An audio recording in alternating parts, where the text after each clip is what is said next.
Hello friends, ਕੀ ਹਾਲ ਨੇ ਸਾਰਿਆਂ ਦੇ। ਅੱਜ ਦੀ ਇਸ ਵੀਡੀਓ ਵਿੱਚ ਆਪਾਂ ਗੱਲ ਕਰਨ ਜਾ ਰਹੇ ਹਾਂ ਕਲਾਸ 10th ਮੈਥਮੈਟਿਕਸ ਦੀ, ਅਤੇ ਆਪਣਾ ਟੌਪਿਕ ਰਹੇਗਾ pair of linear equations in two variables. Basic ਪੜ੍ਹਨ ਤੋਂ ਬਾਅਦ ਆਪਾਂ ਸੋਲਵ ਕਰਾਂਗੇ ਐਕਸਰਸਾਈਜ਼ 3.1 ਬੁੱਕ NCERT। ਅਤੇ ਸਟਾਰਟ ਕਰਨ ਤੋਂ ਪਹਿਲਾਂ ਆਪਾਂ ਨੂੰ ਜਿਹੜਾ ਟੌਪਿਕ ਹੈਗਾ ਉਹਦਾ ਮੀਨਿੰਗ ਕਲੀਅਰ ਹੋਣਾ ਚਾਹੀਦਾ ਵੀ ਇਹਦੇ ਵਿੱਚ ਆਪਾਂ ਕੀ ਸਟੱਡੀ ਕਰਨਾ ਹੈਗਾ। ਲਾਸਟ ਵੀਡੀਓਜ਼ ਵਿੱਚ ਆਪਾਂ ਨੇ ਪੜ੍ਹਿਆ ਸੀ ਪੋਲੀਨੋਮੀਅਲਸ ਬਾਰੇ, ਅਤੇ ਅੱਗੇ ਜਾਣ ਤੋਂ ਪਹਿਲਾਂ ਤੁਹਾਡੇ ਲਈ ਇੱਕ ਛੋਟਾ ਜਿਹਾ ਟਾਸਕ ਹੈਗਾ, ਤੁਸੀਂ ਮੈਨੂੰ ਪੋਲੀਨੋਮੀਅਲਸ ਅਤੇ ਇਕੁਏਸ਼ਨਸ ਦੇ ਵਿੱਚ ਡਿਫਰੈਂਸ ਦੱਸਣਾ ਕੀ ਆ। ਹੁਣ ਆਪਾਂ ਚੈਪਟਰ ਦੇ ਨਾਮ ਦਾ ਕੀ ਮੀਨਿੰਗ ਆ ਉਹ ਸਟੱਡੀ ਕਰਦੇ ਹਾਂ। ਪਹਿਲਾ ਵਰਡ ਇੱਥੇ ਦਿੱਤਾ ਆਪਾਂ ਨੂੰ ਲੀਨੀਅਰ ਇਕੁਏਸ਼ਨਸ। ਲੀਨੀਅਰ ਦਾ ਮੀਨਿੰਗ ਕੀ ਹੈ ਇਹ ਆਪਾਂ ਪਹਿਲਾਂ ਹੀ ਪੋਲੀਨੋਮੀਅਲ ਦੇ ਵਿੱਚ ਸਟੱਡੀ ਕੀਤਾ। Linear, quadratic, cubic. ਲੀਨੀਅਰ ਦਾ ਮੀਨਿੰਗ ਕੀ ਆ ਕਿ ਉਹਦੀ ਜਿਹੜੀ ਡਿਗਰੀ ਆ ਉਹ 1 ਹੋਏਗੀ। ਇਕੁਏਸ਼ਨ ਦੇ ਵਿੱਚ ਜਿੰਨੇ ਵੀ ਵੇਰੀਏਬਲ ਹੋਣਗੇ ਉਹਨਾਂ ਸਾਰਿਆਂ ਦੀ ਡਿਗਰੀ ਕੀ ਹੋਏਗੀ, 1 ਹੋਏਗੀ। ਅਤੇ ਇੱਥੇ ਇਹਨੇ ਅੱਗੇ ਆਪਣੇ ਕੋਲ ਕੀ ਲਿਖਿਆ, 2 ਵੇਰੀਏਬਲਸ। ਮੀਨਿੰਗ ਕਿ ਜਿੰਨੀਆਂ ਵੀ ਇਕੁਏਸ਼ਨ ਹੋਣਗੀਆਂ ਸਾਰਿਆਂ ਦੇ ਵਿੱਚ ਜਿਹੜੇ ਵੇਰੀਏਬਲ ਹੋਣਗੇ ਉਹ 2-2 ਹੋਣਗੇ। ਜਿਵੇਂ ਆਪਾਂ ਕਹਿ ਸਕਦੇ ਹਾਂ ਵੀ ਕੋਈ ਵੀ ਇਕੁਏਸ਼ਨ ਹੋਵੇ x ਅਤੇ y ਵਿੱਚ, ਇਹ ਕੋਈ ਨਵੀਂ ਚੀਜ਼ ਨਹੀਂ। ਤੁਸੀਂ 9th ਕਲਾਸ ਵਿੱਚ ਆਲਰੇਡੀ ਲੀਨੀਅਰ ਇਕੁਏਸ਼ਨ ਜਿਹਨੂੰ 2 ਵੇਰੀਏਬਲ ਬਾਰੇ ਪੜ੍ਹਿਆ ਹੋਇਆ। ਆਪਾਂ ਜਸਟ ਰਿਵਾਈਜ਼ ਕਰਦੇ ਹਾਂ ਕਿ ਤੁਸੀਂ ਕੀ 9th ਕਲਾਸ ਵਿੱਚ ਪੜ੍ਹ ਕੇ ਆਏ ਹੋ। ਲੀਨੀਅਰ ਦਾ ਮੀਨਿੰਗ ਕਿ ਉਹਦੀ ਡਿਗਰੀ ਸਾਰੇ ਵੇਰੀਏਬਲਸ ਦੀ 1 ਹੋਏਗੀ। 2 ਵੇਰੀਏਬਲ ਦਾ ਮੀਨਿੰਗ ਕਿ ਉਹਦੇ ਵਿੱਚ 2 ਵੇਰੀਏਬਲ ਹੋਣਗੇ, x ਅਤੇ y ਹੋਣਗੇ, s ਅਤੇ t ਹੋਣਗੇ, a b ਹੋਣਗੇ, p q। ਕੋਈ ਵੀ ਵੇਰੀਏਬਲ ਹੋ ਸਕਦੇ ਨੇਗੇ, ਪਰ ਨੰਬਰ ਆਫ ਵੇਰੀਏਬਲਸ ਕਿੰਨੇ ਹੋਣਗੇ, ਆਪਣੇ ਕੋਲ 2 ਹੋਣਗੇ। ਅਤੇ ਸਾਰੇ ਵੇਰੀਏਬਲਸ ਦੀ ਜਿਹੜੀ ਪਾਵਰ ਆ ਜਾਂ ਡਿਗਰੀ ਆ ਕੀ ਹੋਏਗੀ, ਉਹ 1 ਹੋਏਗੀ। ਅਤੇ ਇਸ ਤੋਂ ਨੈਕਸਟ ਇਹਨਾਂ ਆਪਾਂ ਨੂੰ ਕੀ ਕਿਹਾ ਇੱਥੇ, pair of linear equations in 2 variable. Pair ਦਾ ਮੀਨਿੰਗ ਕੀ ਆ? ਪੇਅਰ ਦਾ ਮੀਨਿੰਗ ਆਪਾਂ ਪੰਜਾਬੀ ਵਿੱਚ ਕਹਿੰਦੇ ਹਾਂ ਜੋਟਾ। ਮੀਨਿੰਗ ਕਿ ਆਪਣੇ ਕੋਲੇ 2 ਇਕੁਏਸ਼ਨਸ ਹੋਣਗੀਆਂ ਇੱਕੋ ਟਾਈਮ 'ਤੇ, ਜਿਹੜੀਆਂ ਆਪਾਂ ਨੇ ਸੋਲਵ ਕਰਨੀਆਂ ਹੋਣਗੀਆਂ। ਪੇਅਰ ਦਾ ਮੀਨਿੰਗ ਕਿ ਆਪਣੇ ਕੋਲ 2 ਲੀਨੀਅਰ ਇਕੁਏਸ਼ਨ ਦਿੱਤੀਆਂ ਹੋਣਗੀਆਂ, ਦੋਨੇ ਇਕੁਏਸ਼ਨ 2 ਵੇਰੀਏਬਲ ਦੇ ਵਿੱਚ ਹੋਣਗੀਆਂ। ਉੱਥੋਂ ਆਪਾਂ ਨੇ ਪਰਟੀਕੂਲਰ ਵੇਰੀਏਬਲ ਦੀ ਵੈਲਿਊ ਫਾਈਂਡ ਕਰਨੀ ਹੋਏਗੀ। ਅੱਜ ਦੀ ਜਿਹੜੀ ਆਪਣੀ ਫਸਟ ਐਕਸਰਸਾਈਜ਼ ਹੈਗੀ ਉਹਦੇ ਵਿੱਚ ਜਸਟ ਆਪਾਂ ਇਹਨਾਂ ਦੀ ਇੰਟਰੋਡਕਸ਼ਨ ਦੇਖਾਂਗੇ ਅਤੇ ਇਹਨਾਂ ਦੀ ਗ੍ਰਾਫੀਕਲ ਅਤੇ ਅਲਜਬਰੀਕਲ ਰੀਪ੍ਰਜੈਂਟੇਸ਼ਨ ਦੇਖਾਂਗੇ। ਅਤੇ ਨੈਕਸਟ ਚੈਪਟਰਸ ਦੇ ਵਿੱਚ ਆਪਾਂ ਦੇਖਾਂਗੇ ਕਿ ਇਹਨਾਂ ਨੂੰ ਸੋਲਵ ਕਰਨ ਦੇ ਕਿਹੜੇ ਕਿਹੜੇ ਮੈਥਡ ਨੇਗੇ। ਜਿਹੜਾ ਪਹਿਲਾ ਮੈਥਡ ਹੈਗਾ ਉਹ ਹੈ ਗ੍ਰਾਫੀਕਲ ਮੈਥਡ, ਅਤੇ ਜਿਹੜਾ ਦੂਸਰਾ ਮੈਥਡ ਆਪਣਾ ਉਹ ਹੈ ਅਲਜਬਰੀਕਲ ਮੈਥਡ। ਆਪਾਂ ਅਲਜਬਰੀਕਲੀ ਕਿਵੇਂ ਸੋਲਵ ਕਰਦੇ ਹਾਂ, ਜਾਂ ਆਪਾਂ ਕਹਿ ਸਕਦੇ ਹਾਂ ਅਲਜਬਰੀਕਲ ਮੈਥਡ। ਇਹਦੇ ਅੰਡਰ ਵੀ ਕਈ ਮੈਥਡ ਆਉਂਦੇ ਨੇਗੇ, ਅਲੱਗ-ਅਲੱਗ ਵੇਜ ਨੇ ਫਾਈਂਡ ਕਰਨ ਦੇ। ਜਿਹੜਾ ਪਹਿਲਾ ਆਪਣਾ ਇਹ ਹੋਏਗਾ ਉਹ ਹੋਏਗਾ ਸਬਸਟੀਟਿਊਸ਼ਨ ਮੈਥਡ।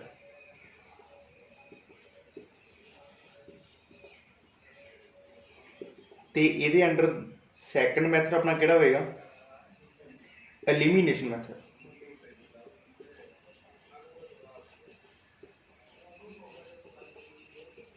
ਤੇ ਥਰਡ ਮੈਥਡ ਆਪਣਾ ਕਿਹੜਾ ਹੋਏਗਾ, ਕ੍ਰਾਸ ਮਲਟੀਪਲੀਕੇਸ਼ਨ ਮੈਥਡ।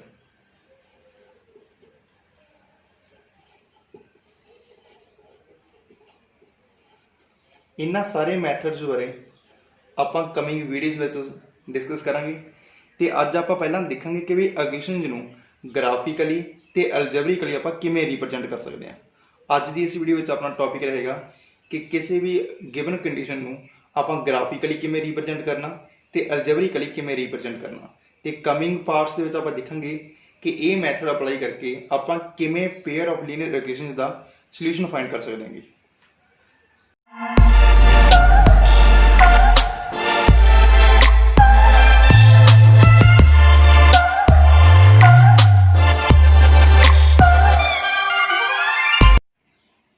ਆਪਾਂ ਪਹਿਲਾਂ ਇਹ ਦੇਖ ਲਈਏ ਕਿ ਆਪਾਂ ਨੂੰ 2 ਵੇਰੀਏਬਲ ਇਕੁਏਸ਼ਨ ਦੀ ਲੋੜ ਕਿਉਂ ਪਈ, ਅਤੇ ਆਪਾਂ ਇਹਨੂੰ ਕਿਸ ਤਰੀਕੇ ਨਾਲ ਯੂਜ਼ ਕਰਕੇ ਡਿਫਰੈਂਟ ਪ੍ਰੋਬਲਮਸ ਨੂੰ ਸੋਲਵ ਕਰ ਸਕਦੇ ਹਾਂ। ਆਪਾਂ ਨੂੰ ਡਾਇਰੈਕਟ ਇੱਕ ਐਗਜ਼ਾਮਪਲ ਦੇ ਨਾਲ ਹੀ ਸਮਝਦੇ ਹਾਂਗੇ। ਇੱਕ ਲੜਕੀ ਸੀਗੀ, ਉਹ ਮੇਲੇ 'ਤੇ ਘੁੰਮਣ ਗਈ ਅਤੇ ਉਹਨੇ ਦੇਖਿਆ ਵੀ ਮੈਂ ਇੰਜੋਏ ਕਿਵੇਂ ਕਰਨਾ। ਉਹਨੇ 2 ਤਰੀਕੇ ਯੂਜ਼ ਕੀਤੇ। ਇੱਕ ਤਾਂ ਉਹਨੇ ਇੱਕ ਜਾਇੰਟ ਵੀਲ, ਜਿਹਨੂੰ ਪੰਜਾਬੀ ਦੇ ਵਿੱਚ ਆਪਾਂ ਚੰਡੋਲ ਕਹਿ ਦਿੰਦੇ ਹੈਗੇ, ਕਹਿੰਦੀ ਮੈਂ ਉਹਦੇ ਉੱਪਰ ਰਾਈਡਸ ਲੈਣੀਆਂ। ਅਤੇ ਦੂਸਰਾ ਉਹਨੇ ਇੱਕ ਗੇਮ ਖੇਡਣੀ ਆ ਹੋਪਲਾ। ਅਤੇ ਉਹਨੇ ਇੱਥੇ ਕਲੀਅਰ ਕਰਤਾ with the number of times C played hoopla is half the number of rides C had on the giant wheel। ਉਹਨੇ ਦੱਸਤਾ ਵੀ ਜਿੰਨੀ ਵੇਰ ਉਹ ਝੂਟੇ ਲਏਗੀ ਉਸ ਤੋਂ ਅੱਧੀ ਵੇਰ ਉਹ ਗੇਮ ਖੇਡੇਗੀ। ਤੇ ਨੈਕਸਟ ਉਹਨੇ ਇਹ ਵੀ ਦੱਸਦਾ ਇੱਥੇ ਵੀ ਜਿਹੜੀ ਇਫ ਈਚ ਰਾਈਡ ਕੋਸਟ ₹3 ਵੀ ਜੇ ਜਾਇੰਟ ਵੀਲ ਤੇ ਰਾਈਡ ਕਰਨ ਦੀ ਜਿਹੜੀ ਕੋਸਟ ਹੈ ਉਹ ₹3 ਆ। And game of hoopla cost ₹4 ਤੇ ਗੇਮ ਖੇਡਣ ਦੇ ₹4 ਲੱਗ ਜਾਣਗੇ। And C has to spend ₹20। ਤਾਂ ਆਪਾਂ ਇਹਨੂੰ ਕਿਸ ਤਰੀਕੇ ਨਾਲ ਕਿੰਨੇ ਝੂਟੇ ਉਹ ਲੈ ਸਕਦੀ ਆ, ਕਿੰਨੇ ਰਾਈਡਸ ਉਹ ਲੈ ਸਕਦੀ ਆ ਤੇ ਕਿੰਨੀ ਵਾਰ ਗੇਮ ਖੇਡ ਸਕਦੀ ਆ, ਉਹ ਇਹ ਪੁੱਛ ਰਿਹਾ। ਹੁਣ ਇੱਦਾਂ ਦੀਆਂ ਪ੍ਰੋਬਲਮਸ ਨੂੰ ਆਪਾਂ ਕਿਵੇਂ ਸੋਲਵ ਕਰਾਂਗੇ, ਕੀ ਅਪਰੋਚ ਆਪਣੀ ਰਹੇਗੀ ਸੋਲਵ ਕਰਨ ਦੀ। ਤਾਂ ਆਪਾਂ ਤੁੱਕੇ ਤਾਂ ਲਾ ਨਹੀਂ ਸਕਦੇ। ਜੇ ਆਪਾਂ ਤੁੱਕੇ ਲਾਵਾਂਗੇ ਤਾਂ ਆਪਾਂ ਇਹ ਕਹਾਂਗੇ ਵੀ ਮੰਨ ਲਓ ਉਹਨੇ ਇੱਕ ਰਾਈਡ ਜੈਂਟ ਵੀਲ 'ਤੇ ਲੈ ਲਈ ਤਾਂ ਉਹ ਅੱਧੀ ਵਾਰ ਤਾਂ ਹੁਣ ਗੇਮ ਖੇਡੇਗੀ ਨਹੀਂ, ਉਹਨੂੰ ਮਿਨੀਮਮ 2 ਰਾਈਡਸ ਤਾਂ ਜੈਂਟ ਵੀਲ 'ਤੇ ਲੈਣੀਆਂ ਪੈਣਗੀਆਂ ਤਾਂ ਕਿ ਉਹ ਇੱਕ ਵਾਰ ਗੇਮ ਖੇਡ ਸਕੇ। ਤੇ ਕਿਉਂਕਿ ਇੱਥੇ ਦਿੱਤਾ ਹੋਇਆ ਵੀ ਆਪਣੀ ਗੇਮ ਖੇਡਣ ਦਾ ਜਿਹੜਾ ਨੰਬਰ ਆ ਉਹ ਤੋਂ ਹਾਫ ਆ। ਹੁਣ ਇੱਥੇ ਜੇ ਆਪਾਂ ਹੈਡ ਐਂਡ ਟੇਲ ਨਾਲ ਜਾਈਏ ਹੋ ਸਕਦਾ ਵੀ ਆਪਾਂ ਨੂੰ ਆਨਸਰ ਪਤਾ ਲੱਗ ਜਾਵੇ, ਪਰ ਇਹਦਾ ਅਸਲੀ ਜਿਹੜਾ ਤਰੀਕਾ ਹੈਗਾ ਉਹ ਇਹੀ ਹੈ ਵੀ ਆਪਾਂ ਇਹਨੂੰ ਰੀਪ੍ਰਜੈਂਟ ਕਰੀਏ with the help of linear equations in 2 variable. ਤਾਂ ਆਪਾਂ ਦੇਖਦੇ ਹਾਂ ਇਹਨੂੰ ਆਪਾਂ ਕਿਵੇਂ ਸੋਲਵ ਕਰਨਾ। ਤਾਂ ਆਪਾਂ ਮੰਨ ਲੈਂਦੇ ਹਾਂ number of rides C has taken on giant wheel. ਮੰਨ ਲਓ ਵੀ ਉਹਨੇ x ਰਾਈਡਸ ਉੱਤੇ ਲਈਆਂ ਤੇ number of times C played hoopla game. ਆਪਾਂ ਮੰਨ ਲਓ y ਟਾਈਮਸ ਹੋਪਲਾ ਗੇਮ ਖੇਡਦੀ ਹੈ। ਤੇ ਇੱਥੇ ਆਪਾਂ ਨੂੰ ਪਹਿਲੀ ਜਿਹੜੀ ਕੰਡੀਸ਼ਨ ਦਿੱਤੀ ਆ ਉਹ ਇਹ ਆ ਵੀ ਜਿਹੜੀ ਉਹ ਗੇਮ ਖੇਡਦੀ ਆ ਉਹ ਕਿੰਨੇ ਟਾਈਮਸ ਖੇਡਦੀ ਆ, ਉਹ ਹਾਫ ਆਪਣਾ ਜਿੰਨੀ ਵਾਰ ਉਹ ਰਾਈਡਸ ਲੈਂਦੀ ਹੈ। ਤਾਂ ਆਪਾਂ ਕਹਿ ਸਕਦੇ ਹਾਂ ਵੀ number of times C played hoopla is half of the number of times C has taken rides on giant wheel. ਤੇ ਦੂਸਰੀ ਕੰਡੀਸ਼ਨ ਆਪਾਂ ਨੂੰ ਉਹਨੇ ਦਿੱਤੀ ਸੀਗੀ ਕਿ ਜਿਹੜੇ ਰਾਈਡਸ ਦਾ ਖਰਚਾ ਹੈਗਾ ਉਹ ਹੈਗਾ ₹3। ਜੇ ਉਹ ਇੱਕ ਰਾਈਡ ਲਊ ਤਾਂ ₹3 ਖਰਚਣੇ ਪੈਣਗੇ, 2 ਰਾਈਡਸ ਲਊ ਤਾਂ ₹6 ਖਰਚਣੇ ਪੈਣਗੇ। ਜੇ ਉਹ x ਨੰਬਰ ਆਫ ਰਾਈਡਸ ਲਊਗੀ ਤਾਂ ਉਹਨੂੰ ₹3x ਖਰਚਣੇ ਪੈਣਗੇ। ਤੇ ਜੋ ਇੱਕ ਵਾਰ ਗੇਮ ਖੇਡਦੀ ਆ ਤਾਂ ਉਹਨੂੰ ₹4 ਖਰਚਣੇ ਪੈਂਦੇ ਨੇ, ਤਾਂ 2 ਵਾਰ ਖੇਡੂਗੀ ਤਾਂ ₹8 ਖਰਚਣੇ ਪੈਣਗੇ। ਤੇ ਜੇ 22 ਟਾਈਮਸ ਖੇਡੂਗੀ ਤਾਂ ਉਹਨੂੰ ₹4 ਖਰਚਣੇ ਪੈਣਗੇ। ਤੇ ਉਹਨੇ ਇਹ ਵੀ ਦੱਸਿਆ ਸੀ ਕਿ ਉਹਦੇ ਕੋਲ ਟੋਟਲ ₹20 ਨੇ ਮੇਲੇ ਵਿੱਚ ਇੰਜੋਏ ਕਰਨ ਲਈ। ਮੀਨ ਕਿ ਇਹ ਜਿਹੜਾ ਟੋਟਲ ਆਪਣੇ ਕੋਲ ਆਏਗਾ ਇਹ ਉਹਨੇ ₹20 ਸਪੈਂਡ ਕਰਨਗੇ ਮੇਲੇ ਦੇ ਉੱਪਰ। ਤਾਂ ਇੱਥੇ ਆਪਣੇ ਕੋਲ ਜਿਹੜੀ ਕੰਡੀਸ਼ਨ ਸੀ ਇਹਨੂੰ ਆਪਾਂ ਰੀਪ੍ਰਜੈਂਟ ਕਰ ਲਿਆ ਇਸ 2 ਤਰੀਕੇ ਨਾਲ। ਇਹਨਾਂ ਨੂੰ ਆਪਾਂ ਕਹਿੰਦੇ ਪੇਅਰ ਆਫ ਲੀਨੀਅਰ ਇਕੁਏਸ਼ਨਸ। ਇਹਨੂੰ ਆਪਾਂ ਥੋੜਾ ਹੋਰ ਸਿੰਪਲੀਫਾਈ ਕਰ ਸਕਦੇ ਹਾਂ। ਕ੍ਰਾਸ ਮਲਟੀਪਲਾਈ ਕਰਾ ਕੇ ਆਪਾਂ ਲਿਖ ਸਕਦੇ ਹਾਂ 2y = x। 2y ਨੂੰ ਆਪਾਂ ਦੂਸਰੀ ਸਾਈਡ ਸੈਂਡ ਕਰ ਦਿੰਦੇ ਹਾਂ ਤਾਂ ਆਪਾਂ ਇਹ ਲਿਖ ਸਕਦੇ ਹਾਂ x - 2y = 0। ਦੂਸਰੀ ਇਕੁਏਸ਼ਨ ਆਪਣੀ ਕੀ ਆ 3x + 4y = 20। ਜਦੋਂ ਆਪਣੇ ਕੋਲ 2 ਇਕੁਏਸ਼ਨਸ ਹੋਣ, ਇਹ 2 ਵੇਰੀਏਬਲਸ ਦੇ ਵਿੱਚ ਨੇਗੀਆਂ ਤੇ ਸਾਰਿਆਂ ਦੀ ਪਾਵਰ 1 ਆ ਗਈ, ਤਾਂ ਆਪਾਂ ਇਸ ਟਾਈਪ ਨੂੰ ਕਹਿੰਦੇ ਆ pair of linear equations in 2 variable. ਇਹ ਆਪਾਂ ਜਿਹੜੀ ਆਪਾਂ ਨੂੰ ਸਿਚੁਏਸ਼ਨ ਦਿੱਤੀ ਸੀਗੀ ਉਹਨੂੰ ਆਪਣੇ ਅਲਜਬਰਿਕਲੀ ਰੀਪ੍ਰਜੈਂਟ ਕਰ ਲਿਆ। ਇਹ ਮੈਥਡ ਹੈ ਅਲਜਬਰਿਕਲੀ ਉਹਨੂੰ ਰੀਪ੍ਰਜੈਂਟ ਕਰਨ ਦਾ। ਹੁਣ ਆਪਾਂ ਦੇਖਦੇ ਹਾਂ ਵੀ ਬਾਕੀ ਇਹਨੂੰ ਗ੍ਰਾਫਿਕਲੀ ਕਿਵੇਂ ਰੀਪ੍ਰਜੈਂਟ ਕਰ ਸਕਦੇ ਹਾਂ ਤੇ ਹੋਰ ਐਗਜ਼ਾਮਪਲਸ ਹੋਰ ਸਿਚੁਏਸ਼ਨਸ ਆਪਾਂ ਲੈ ਕੇ ਦੇਖਾਂਗੇ ਕਿ ਉਹਨੂੰ ਅਲਜਬਰਿਕਲੀ ਤੇ ਗ੍ਰਾਫਿਕਲੀ ਕਿਸ ਤਰੀਕੇ ਨਾਲ ਆਪਾਂ ਰੀਪ੍ਰਜੈਂਟ ਕਰ ਸਕਦੇ ਹਾਂ। ਹੁਣ ਜੇ ਆਪਾਂ ਦੇਖੀਏ ਇੱਥੇ ਤਾਂ ਜਿਹੜੀ ਆਪਣੀ ਲੀਨੀਅਰ ਇਕੁਏਸ਼ਨ ਬਣੀਆਂ 2 ਵੇਰੀਏਬਲਸ ਦੇ ਵਿੱਚ, ਤਾਂ ਆਪਾਂ ਨੂੰ ਜਨਰਲ ਤਰੀਕੇ ਦੇ ਨਾਲ ਕੀ ਲਿਖ ਸਕਦੇ ਹਾਂ ax + by। ਜੇ ਆਪਾਂ ਨੂੰ ਉੱਧਰ ਲੈ ਜਾਈਏ ਤਾਂ ਆਪਾਂ ਨੂੰ ਲਿਖ ਸਕਦੇ ਹਾਂ 3x + 4y - 20 = 0। ਤਾਂ ਸਿਮਿਲਰਲੀ ਇੱਥੇ ਆਪਾਂ ਕੌਨਸਟੈਂਟ ਇਨਸਰਟ ਕਰ ਸਕਦੇ ਹਾਂ +c = 0। ਇੱਦਾਂ ਦੀ ਜਿਹੜੀ ਆਪਾਂ ਜਨਰਲ ਫਾਰਮ ਬਣਾਈ ਹੈਗੀ, ਇੱਥੇ ਇੱਕ ਸਿੰਪਲ ਜਿਹਾ ਤਰੀਕਾ ਅਪਣਾਉਣੇ ਆ। ਜੇ ਆਪਾਂ ਨੂੰ 2 ਵੇਰੀਏਬਲ ਦੇ ਵਿੱਚ ਰੱਖਣਾ ਗਾ ਤਾਂ ਇੱਕ ਕੰਡੀਸ਼ਨ ਹੁੰਦੀ ਹੈਗੀ ਕਿ a² + b² ਇਹਨਾਂ ਜਿਹੜਾ ਸਮ ਆ ਉਹ ਨਾਨ ਜ਼ੀਰੋ ਹੋਵੇ। ਇਹਦਾ ਮੀਨਿੰਗ ਕੀ ਆ, ਇੱਥੇ ਚਾਹੇ a ਜਿਵੇਂ ਹੁਣ +3x ਆ ਗਿਆ ਤੇ ਇਸ ਕੇਸ ਵਿੱਚ ਜਿਹੜਾ b ਆ +4 ਆ इस केस दे विच a +1 आ ते जिहड़ा b आ -2 आ। जो आप नंबर का स्केयर करांगे तो चाहे वह नैगेटिव नंबर है चाहे पॉजिटिव नंबर आ, स्केयर करने के बाद एक पॉजिटिव नंबर आ जाता तो दो पॉजिटिव नंबर का सम 0 उदों ही होगा जो दोनों नंबर 0 ने। तो जे ए ते भी 0 हो जाएंगे तो उतों एक्स या वाई एक एलिमीनेट हो जाना।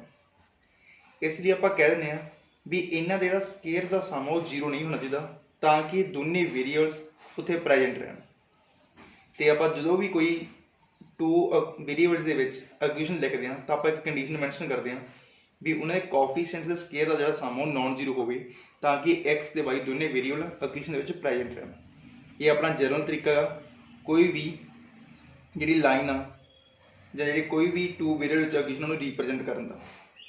तो 9th क्लास के आप पढ़िया जे कोई भी आप टू वेरीएबल वाली इक्वेशन ग्राफ के उपर रिप्रजेंट करांगे तो वह एक स्ट्रेट लाइन होंदी है। तो अपने को इस चैप्टर में पेयर ऑफ स्ट्रेट लाइन्स आ तो जो आप पेयर ऑफ स्ट्रेट लाइन्स नूं ग्राफ के उपर रिप्रजेंट करांगे तो किहड़ियां कंडीशन अपने को बन गई हुण आपां वो स्टडी करते हैं। बाकी केसेस डिस्कस करने तो पहला आप ये देख लिए भी कोई लाइन ग्राफ के उपर रिप्रजेंट किवें करनी है। ये सारे तुसीं वैसे 9th क्लास स्टडी किए हुए हैं। आप एक एग्जाम्पल ले लैने 2x + 3y = 12। एक्स एक्सिस ते वाई एक्सिस बारे तुसीं ऑलरेडी 9th क्लास स्टडी किया है। ये दो लाइनस होंदियां ने जिहड़ियां एक दूजे 90 डिग्री ते कट करदियां ने। बाकी जो आप कोआर्डिनेट ज्योमेट्री पढ़ांगे तो ट्रिगोनोमैट्री पढ़ांगे उदों इन्हां बारे पूरी डिटेल दे विच डिस्कस करांगे। इत्थे जिन्नी क आपां नूं लोड़ आ उन्ना आपां डिस्कस कर लैंदे आ। ये जिहड़ी हॉरिजॉन्टल लाइन आ इहनूं आपां एक्स एक्सिस कहेंगे ते जिहड़ी वर्टिकल लाइन आ इहनूं आपां वाई एक्सिस कहेंगे।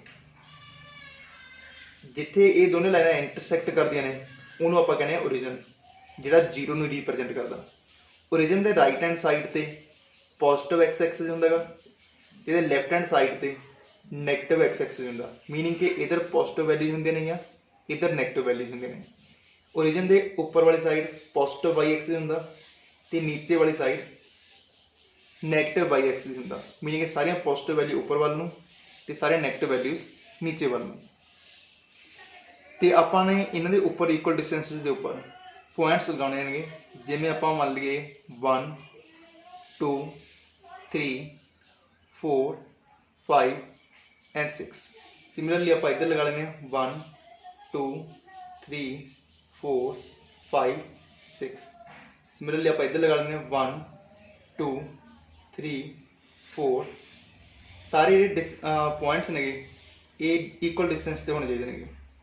इन्हां नामकरण कर देना आप 1 2 3 4 5 6। सिमिलरली इधर -1 -2 -3 -4। ऊपर वालों 1 2 3 4 5 6 -1 -2 -3 -4। हुण कोई भी लाइन रिप्रजेंट करने के लिए एक लाइन बनाने लिए आपको मिनीमम 2 सोल्यूशन चाहिए होंगे ने। तो जे आप इतों बॉक्स बनाइए जो तुम 9th क्लास ऑलरेडी बना चुके होंगे तो सब तो सौखा तरीका यह होंगे कि पहला एक बार एक्स नूं 0 कर दो तो एक बार वाई नूं 0 कर दो।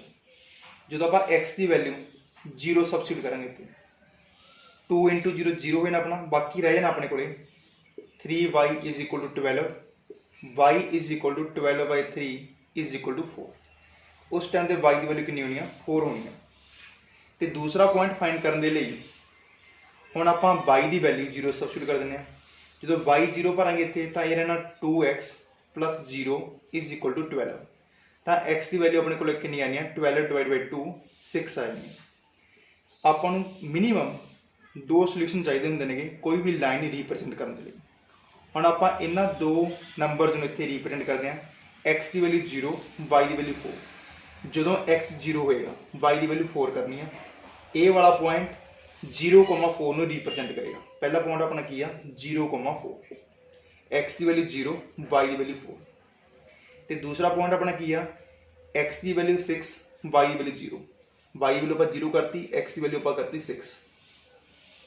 ए वाला पॉइंट अपना होएगा 6,0 पहली एंट्री x की दूसरी एंट्री y की पहली एंट्री x की दूसरी एंट्री y की ਇਹ ਹੈਗਾ 6,0 x ਦੀ ਵੈਲਿਊ 6 ਆ y ਦੀ ਵੈਲਿਊ 0 ਆ।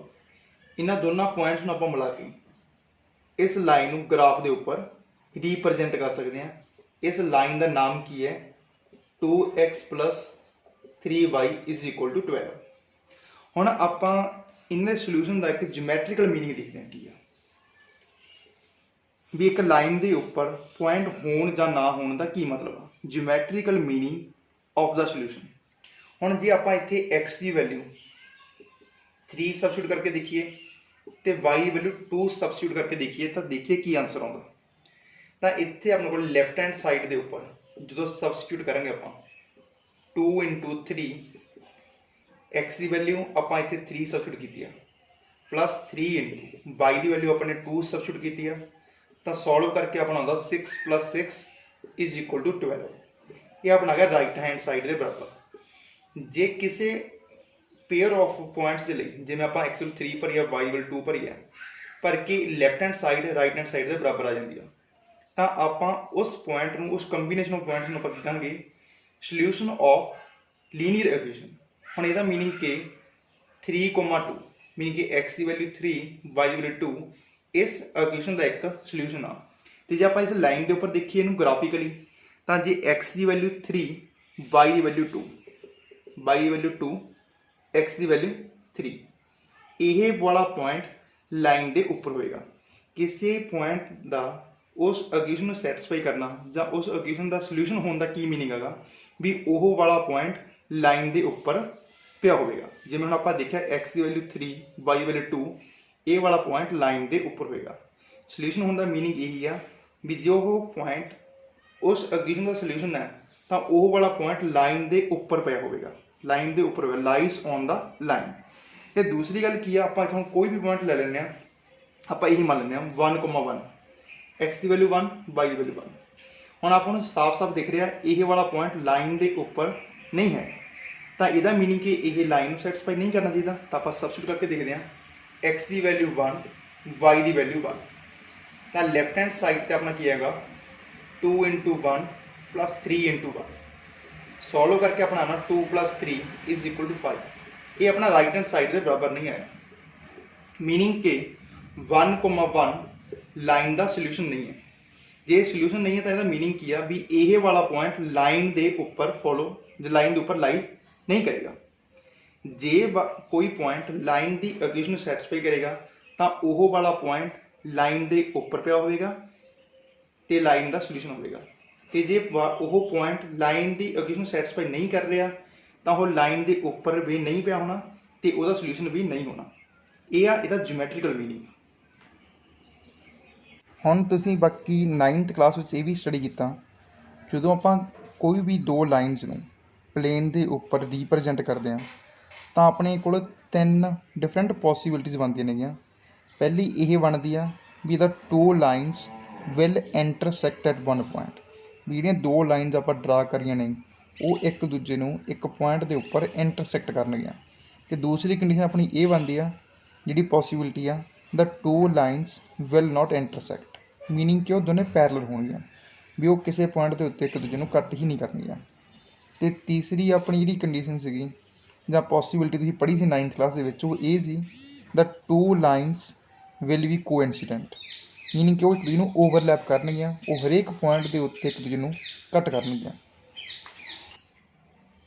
ਹੁਣ ਜਿਵੇਂ ਆਪਾਂ ਉਹ ਲੜਕੀ ਵਾਲੀ ਪ੍ਰੋਬਲਮ ਦੇਖੀ ਸੀ ਜਿਹੜੇ ਮੇਲੇ ਤੇ ਗਈ ਸੀ ਉੱਥੇ ਆਪਣੇ 2 ਇਕੁਏਸ਼ਨਸ ਬਣੀਆਂ ਸੀਗੀਆਂ x - 2y = 0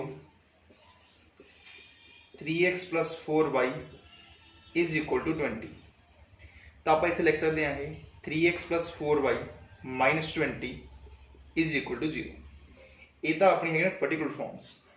ਤੇ ਜੇ ਆਪਾਂ ਇਹਨੂੰ ਜਨਰਲ ਫਾਰਮ ਦੇ ਵਿੱਚ ਪੇਅਰ ਆਫ ਲਾਈਨਸ ਲਿਖਣੀ ਹੁਣ ਤਾਂ ਆਪਾਂ ਲਿਖਾਂਗੇ a1x + b1y + c1 = 0। दूसरी आप लाइन लिखेंगे a2x + b2y + c2 = 0।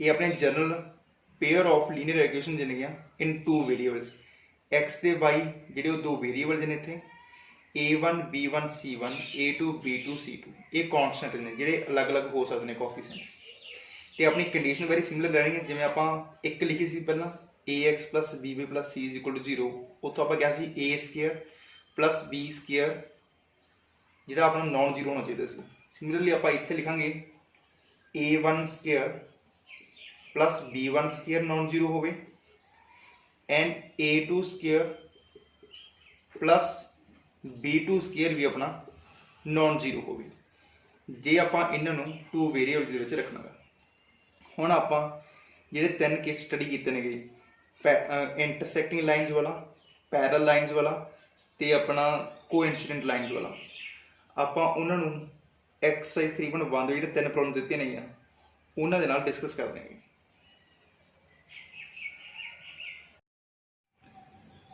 ਅੱਜ ਦੀ ਆਪਣੀ ਫਸਟ ਪ੍ਰੋਬਲਮ ਹੈ Aftab tells his daughter 7 years ago I was 7 times as old as you were then. Also 3 years from now I shall be 3 times as old as you will be. Represent this situation algebraically and graphically. बड़ी सौखी जी problem दी है तो इस उन्हें दो times की गल की एक 7 years पहलों की गल एक 3 years बाद की गल तो आप पहले उन्होंने प्रेजेंट एज मान लेने कितनी let present age of Aftab आप मान लेने अज उसकी उम्र x years and present age of his daughter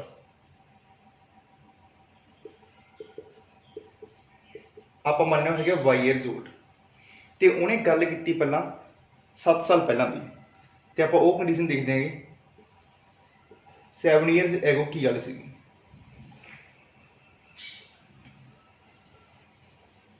अज तो 7 साल पहला जे अज की उम्र x ईयर्स आ तो अज तो 7 साल पहला 7 साल घट होनी है तो as of Aftab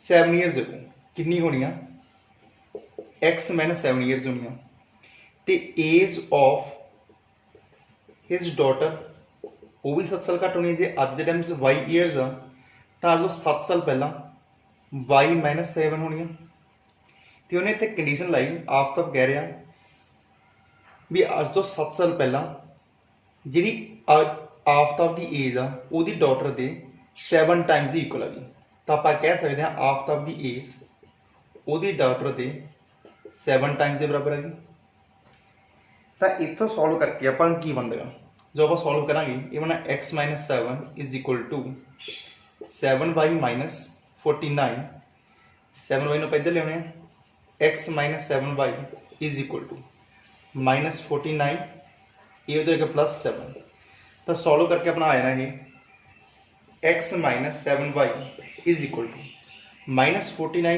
plus 7 minus 42 इन्हें आप 1 नंबर मार्क करके रख लें पहली कंडीशन तो अपनी यही वाली एक इक्वेशन बन गई हम आप दूसरी गल कर देंगे 3 ईयर्स हैंस इसका मीनिंग क्या अज तो 3 साल बाद 3 years hence age of Aftab कितनी होगी अज जो उम्र x ईयर्स आ तो अज तो 3 साल बाद कितनी होएगी x plus 3 years than age of his daughter जे वो बेटे की एज अज y ईयर्स आ तो अज तो 3 साल बाद कितनी होएगी y प्लस 3 ईयर्स ये उन्हें कहा 3 years from now I shall be 3 times as old as you will be कहना अज तो 3 साल बाद मेरी एज तेरी एज का 3 गुना होगी मीन कि तेरी एज का 3 टाइम्स होगी इतों सॉल्व करके की बनता अपने को x plus 3 is equal to 3y plus 9 solve करके बनना है x 3y इधर ले आने minus 3y is equal to 9 minus 3 इनू सॉल्व करके आप लिख सकते हैं x minus 3y is equal to 9 minus 3 6 इन्हों आप लिख लेना इक्वेशन नंबर 2। दो कंडीशन तो आपने दो इक्वेशन बना लिया, इन्हों आप कहने अलजेब्रिकल रिप्रजेंटेशन ऑफ द सिचुएशन। हुण नैक्सट आप इन्हों ग्राफिकली रिप्रजेंट करना। ग्राफिकली रिप्रजेंट करना तरीका आप ऑलरेडी देख चुके हैं। पहला आप पहली लाइन के लिए बॉक्स बनावांगे, फिर दूसरी लाइन के लिए बॉक्स बनावांगे। तो बॉक्स बनाने तो पहला आप इत्थे x axis and y axis draw कर लेने। ये अपना पॉजिटिव वाई एक्सिस है, ये नैगेटिव वाई एक्सिस है, ये नैगेटिव एक्स एक्सिस, ये पॉजिटिव एक्स एक्सिस। इत्थे ओरिजिन जिथे दोनों इंटरसैक्ट करते हैं, आप इत्थे इक्वल डिस्टेंस के पॉइंट्स ला देने। मान लो ये 2 ਨੂੰ रिप्रजेंट कर रहा, ये 4 ਨੂੰ, ये 6 ਨੂੰ ਤੇ ਇਹ 8 ਨੂੰ। ये भी 2 ਨੂੰ, 4 ਨੂੰ, 6 ਨੂੰ ਤੇ 8 ਨੂੰ। ये ਜਿਹੜੇ ਮਾਰਕਸ ਤੁਸੀਂ ਲਗਾਉਣੇ इक्वल डिस्टेंस ਤੇ ਲਗਾਣਗੇ ਤਾਂ ਕਿ ਜਦੋਂ ਆਪਾਂ ਲਾਈਨ ਡਰਾ ਕਰੀਏ ਤਾਂ ਉਹ ਸਹੀ ਪੁਆਇੰਟਸ ਤੇ ਕੱਟ ਕਰੇ। ये है 2 4 6 8, ये भी 2 4 6 8। तुम कुछ भी लिख सकते हो, चाहे तुम 1 1 के मार्क लगा लो, -2 -4 -6 -8, -2 -4 -6 -8। ये अपना पॉजिटिव एक्स एक्सिस है, ये अपना नैगेटिव एक्स एक्सिस है, ये नैगेटिव वाई एक्सिस, ये पॉजिटिव वाई एक्सिस। फिर पहली लाइन के लिए जो आप बॉक्स ड्रॉ करांगे,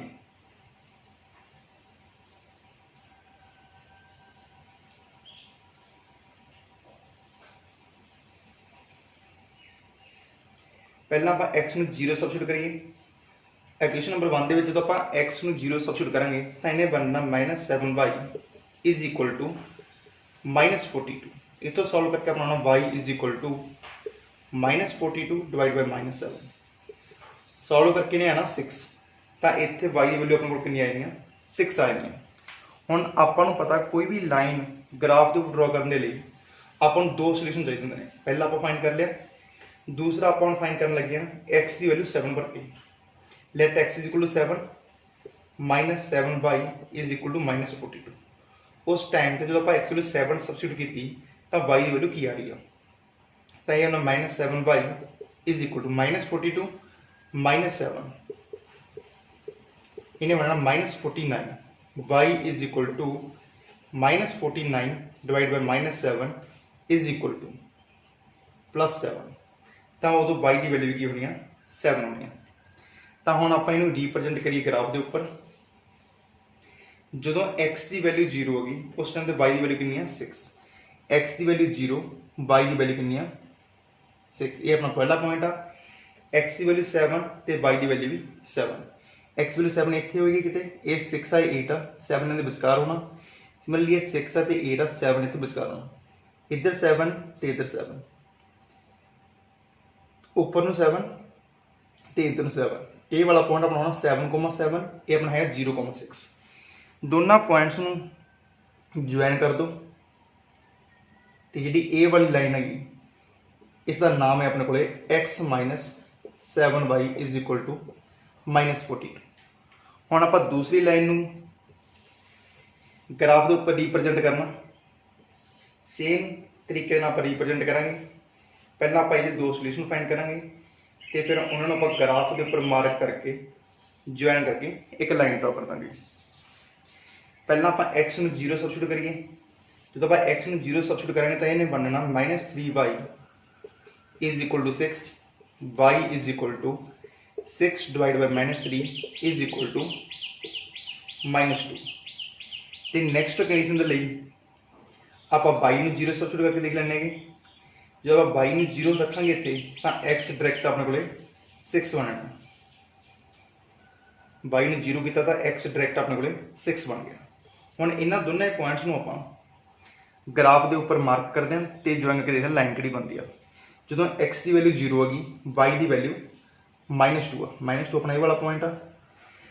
अगे जो वाई की वैल्यू 0 होगी उस टाइम तो एक्स की वैल्यू 6 है, वाई की वैल्यू 0, एक्स की वैल्यू 6 अपना ये वाला पॉइंट आ।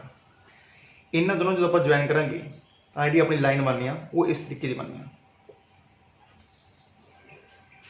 ये नाम लाइन का नाम की है x -3y is equal to 6। या अपन फर्दर एक्सटेंड करांगे ये लाइन्स अगे जाके एक पॉइंट के उपर इंटरसैक्ट कर जाएंगे।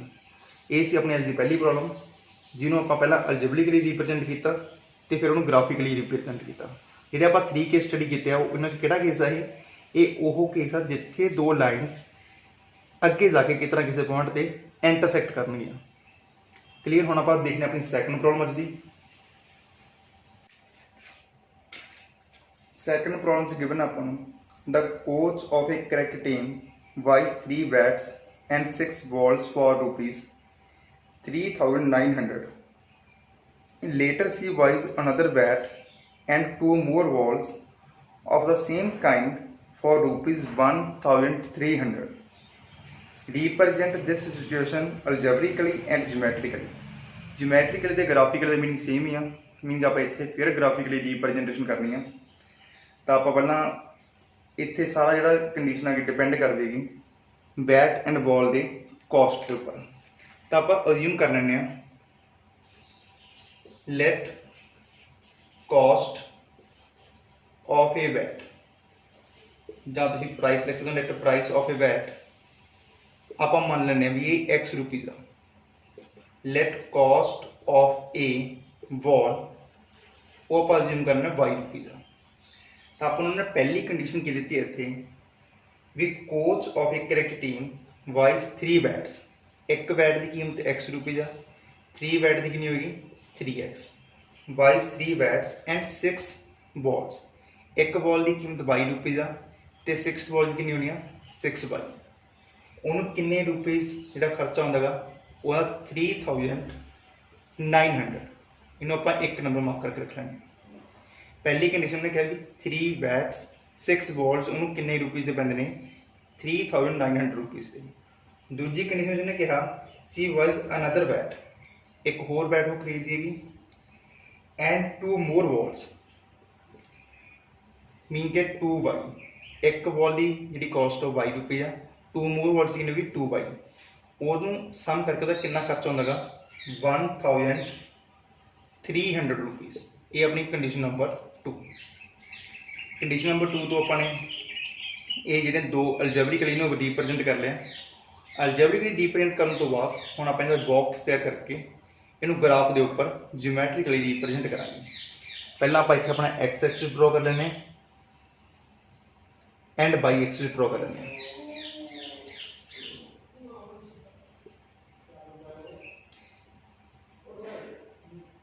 तो आप इत्थे मार्क लगा लेने। तो ये मार्क लगाने ने ये सेम डिस्टेंस पर ही लगाने ने तो सेम यूनिट के होने चाहिए। मीनिंग कि हरेक मार्क की जी वैल्यू होगी वो इक्वल होनी चाहिए। इन्होंने जितने 200 लिखता इतने 300 इतने 600 एक यूनिट की वैल्यू सेम होनी चाहिए। तो आप इतने 200 यूम कर लेना मैं ये 200 है ये 400 है ये 600 है ये 800 है। सिमिलरली ये भी आप 200 है 400 600 तो 800। इधर अपना -200 -400 -600 -200 -400। ये अपना पॉजिटिव X एक्सिस आ अपना नैगेटिव X एक्सिस आ ये है अपना नैगेटिव Y एक्सिस तो ये अपना पॉजिटिव Y एक्सिस। रिप्रजेंट करने के लिए आप पहला पहली इक्वेशन के उपरों यह बॉक्स तैयार करते हैं। बॉक्स तैयार करने का मैथड सेम आ। आपने 2 सोल्यूशन फाइंड करने ने इसनों ग्राफ के उपर रिप्रजेंट करने के लिए आप पहला अज्यूम कर लें कि X की वैल्यू इतों कितनी है कुछ भी भर के देख लो। मैं 100 अज्यूम कर लेना।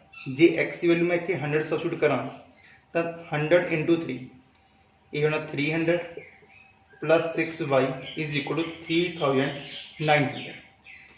6Y की वैल्यू कितनी है इतों 3,900 - 300 सबट्रैक्ट करके अपना है 3,600। Y की वैल्यू कितनी होनी डिवाइड करके 600 आएगी अपनी। X अपने 100 अज्यूम किया Y की वैल्यू अपनी कोल कितनी हैगी 600 आ गई। हम आप दूसरा सोल्यूशन फाइंड करना क्योंकि आपको एक लाइन रिप्रजेंट करने के लिए 2 सोल्यूशन की लोड़ पैंती अलग अलग। तो इत्थे आप कोई भी होर वैल्यू सबस्टिट्यूट करके देख लो। मैं X की वैल्यू 300 अज्यूम कर लेना। जे 300 अज्यूम कर दें तो इतने सबस्टिट्यूट करके 300 into 3 900 plus 6y is equal to 3900। इतों 6y कि बराबर होना 3900 माइनस 900 सबट्रैक्ट करके रहना 3000 y is equal to 3000 divide by 6 अपना है ना 500। हुण आपां इनू ग्राफ के उपर रिप्रजेंट कर दें। एक्स की वैल्यू 100 इत्थे होनी विचकार, इत्थे होनी 100, वाई की वैल्यू अपनी होनी है 600। ये वाला पॉइंट अपना पहला ना एक्स की वैल्यू 100, वाई की वैल्यू 600। तो दूसरा अपना पॉइंट किहड़ा एक्स की वैल्यू 300 इन्हां दोनों के विचकार, तो वाई की वैल्यू 500 इन्हां दोनों के विचकार। इन्हां दोनों पॉइंट्स को ज्वाइन करके जी अपनी लाइन बननी आ वो ये वाली बनी। तो यदा आप नामकरण कर दें 3x plus 6y is equal to 3900। हुण आप दूसरी लाइन तो बॉक्स तैयार करके उन्होंने ग्राफ के उपर रिप्रजेंट करना। तो अपना पहला आप कोई भी वैल्यू सबस्टिट्यूट कर देंगे, आप एक्स की वैल्यू 100 ही सबस्टिट्यूट कर देंगे। तो इतने सबस्टिट्यूट करके उन्हें होना 100 plus 2y is equal to 1300।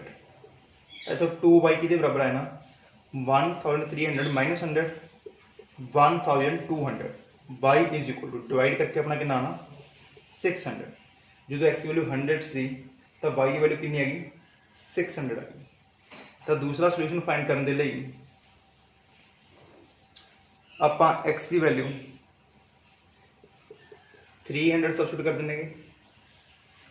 J 300 substitute करेंगे इतने तो इन्हें आना 300 plus 2y is equal to 1300। तो 2y कि इक्वल आए ना 1300 माइनस 300 ओनली 1000। तो डिवाइड करके y इज इक्वल टू अपना आना 500। जे आप इनू रिप्रजेंट करिए एक्स की value 100 y value 600 same point ही आप अज्यूम कर लिया। तो एक्स की वैल्यू 300 वाई की वैल्यू 500। तो अपनी सेम लाइन दोबारा फिर यही हैगी जो आप ज्वाइन करांगे तो जी अपनी दूसरी लाइन से उन्होंने ओवरलैपिंग हैगी जो आप कहने कोइंसिडेंट लाइन हैगी। आप दूसरी लाइन का नाम भी ये उपर लिख दें x plus 2y is equal to 1300। ये सी अपनी दूसरी प्रॉब्लम तो ये सी ग्राफिकली रिप्रजेंटेशन। पहली प्रॉब्लम में आप किया दो इक्वेशन जो आप अलजेब्रिकली बनाई उन्होंने रिप्रजेंट करके अपनी इंटरसैक्टिंग लाइन बनती सी। इस प्रॉब्लम के आप जो दो बनाई ये अपने बन रही हैं कोइंसिडेंट लाइन्स। हुण आप सॉल्व करते हैं अपनी थर्ड प्रॉब्लम। अपनी अज की थर्ड प्रॉब्लम है the cost of 2 kg of apples and 1 kg of grapes on a day was found to be rupees 160. After a month, the cost of a 4 kg of apples and 2 kg of grapes is rupees 300. Represent the situation algebraically and geometrically. फिर बड़ी easy problem दी अपन इतने fruits लैन बाहर जा रही है। तो पहली condition के अपन फिर कॉस्ट के उपर डिपेंड करता। तो आप अज्यूम कर लें let cost of a kg of apples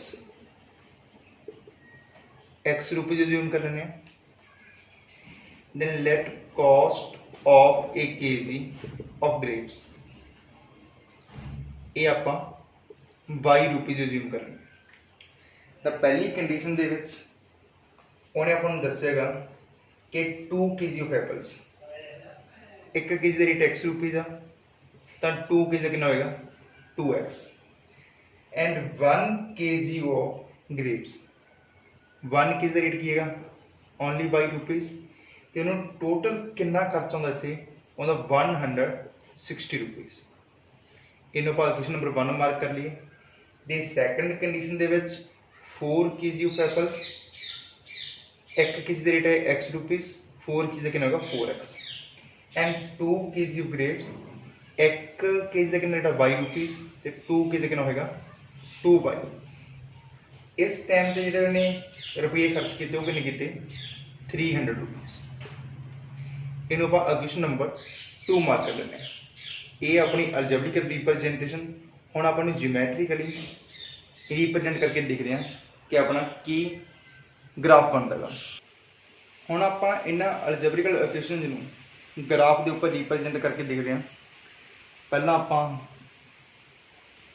अपने एक्स एक्सिस ते वाई एक्सिस ड्रॉ कर लीए। इन्हां उपर आपां ने इक्वल डिस्टेंस के उपर मार्क्स लाने ने। ये अपना पॉजिटिव एक्स एक्सिस आ, ये अपना नैगेटिव एक्स एक्सिस आ, ये नैगेटिव वाई एक्सिस, ये पॉजिटिव वाई एक्सिस। जिथे कट करते हैं वो अपना ओरिजिन। अपने इक्वल डिस्टेंस के उपर जो मार्क लगाने ने तो इन्हों की कोई भी यूनिट सैट कर सकते हो। आप इन्हों की इतने 40-40 के मार्क्स लगा लेने। तुम कोई भी यूनिट रख सकते हो, तो डिपेंड है। इतने होगा 40, 80, 120, 160, -40, -80, -40, -80, 40, 80, 120, 160। रिप्रजेंट करने के लिए पहला आप पहली इक्वेशन का बॉक्स बनाने। जो आप बॉक्स बनाने तो आपको दो सोल्यूशन चाहिए। पहला आप एक्स की वैल्यू 0 सबस्टिट्यूट कर दी। जे एक्स वैल्यू 0 सबस्टिट्यूट करेंगे तो ये टर्म अपनी 0 हो जानी है। वाई इज इक्वल टू 160 आना डायरैक्ट अपना। तो दूसरी वैल्यू फाइंड करने लिए आप वाई में 0 रख देंगे। जे वाई की वैल्यू आप 0 रखी इतने तो ये आना 2x इज इक्वल टू 160 तो एक्स की वैल्यू अपनी आ जानी है 80। हुण आप इन्हां पॉइंट्स नूं ग्राफ के उपर रिप्रजेंट कर लिए। पहला जो ग्राफ के उपर रिप्रजेंट करांगे, जो एक्स की वैल्यू 0 होगी उस टाइम पर वाई की वैल्यू 160 है। जो वाई की वैल्यू 0 हो तो एक्स की वैल्यू अपनी 80 है। इन्हां दोनों नूं ज्वाइन करके अपनी ये वाली लाइन बनती। यदा आप नाम रख देंगे 2x + y is equal to 160। हुण आप अपनी दूसरी लाइन के लिए बॉक्स बनाने तो फिर आप ग्राफ के उपर रिप्रजेंट करा। पहला आप एक्स की वैल्यू 0 सबस्टिट्यूट करिए। जो एक्स की वैल्यू 0 सबस्टिट्यूट की तो अपना क्या 2y is equal to 300, y is equal to 150। तो फिर आप वाई की वैल्यू 0 रख देंगे तो इत्थे अपना सैकेंड सोल्यूशन आ जाएगा 4x इज इक्वल टू 300। तो डिवाइड करके अपना आना है 300 divide by 4 is equal to 75। जो आप इन ग्राफ के उपर रिप्रजेंट करा एक्स की वैल्यू 0, वाई की वैल्यू 150। वाई वैल्यू 150 इतने कितने होना, ये 120 है, 160 है, ये उपर जो होना अध तो उपर। तो नैक्सट अपने इतने एक्स की वैल्यू 75 आ, वाई की वैल्यू 0 आ।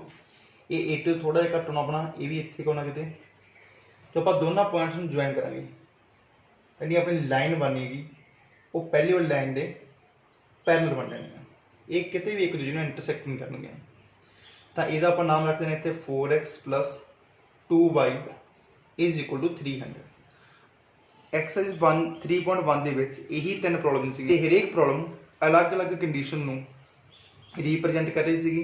पहली अपनी इंटरसैक्टिंग लाइन्स बनिया, दूजी अपने कोइंसिडेंट लाइन बनिया, तो थर्ड अपनी इतने पैरल लाइन्स बनिया। तो आप नैक्सट एक्सरसाइज 3.2 के देखेंगे कि ग्राफिकल सोल्यूशन अलग अलग केसिस का किस तरीके फाइंड करना। तो कमिंग एक्सरसाइज देखेंगे आप इन सारे केसिस में अलजेब्रिकली किवें सॉल्व करना, तो अलजेब्रिकल की लोड़ क्यों पई।